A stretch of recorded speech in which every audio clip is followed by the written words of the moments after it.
Hi friends, welcome back to my YouTube channel. Appam ഞാൻ ഉണ്ടാക്കാൻ പോകുന്നത് വളരെ പെട്ടെന്ന് തന്നെ തയ്യാറാക്കാൻ പറ്റിയ നല്ല അടിപൊളി തൈര് പക്വടയുടെ റെസിപ്പിയാണ്. അപ്പോൾ എല്ലാവരും ഈ വീഡിയോ കണ്ടുനോക്കൂ. കുറച്ച് കറിവേപ്പില, 5 പച്ചമുളക്, ചെറിയ കഷ്ണം ഇഞ്ചി, 6-7 ചുവന്നുള്ളിയും കൂടി മിക്സിയിൽ ചേർത്തിട്ട് അതൊന്ന് ചതച്ച് 1 കപ്പ് അരിപ്പൊടി, 1/2 കപ്പ് തൈര്, പിന്നെ നമ്മൾ ചതച്ച് വെച്ചില്ലേ അതും കൂടി ഇതിലേക്ക് ചേർത്ത് കൊടുക്കുക. ആവശ്യത്തിന് ഉപ്പും കൂടിയും ചേർത്തിട്ട് ഒന്ന് മിക്സ് ചെയ്ത് കൊടുക്കുക.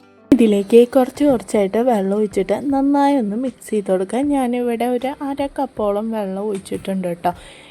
ഈ ഒരു രീതിയിൽ ഇത് കിട്ടണം. ഇനി ഇതിലേക്ക് 1/4 ടീസ്പൂൺ ബേക്കിംഗ് സോഡയും കൂടിയും ചേർത്തിട്ട് നന്നായി ഒന്ന് മിക്സ് ചെയ്ത് കൊടുക്കുക.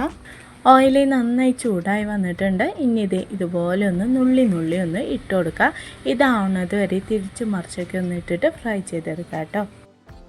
ഇതായിട്ടുണ്ട്, പാത്രത്തിലേക്ക് മാറ്റാം. നല്ല കിട്ടില്ലൻ ടേസ്റ്റാണ്. ഇതിൻ്റെ ഒപ്പം കുറച്ച് തേങ്ങ ചമ്മന്തിയും കൂടി ഉണ്ടെങ്കിൽ നല്ല അടിപൊളി ടേസ്റ്റാണ് കേട്ടോ. അപ്പോൾ എല്ലാവരും ഈ വീഡിയോ ഒന്ന് കണ്ടു നോക്കുക. ഇഷ്ടമെങ്കിൽ ലൈക്ക്, ഷെയർ, സബ്സ്ക്രൈബ്.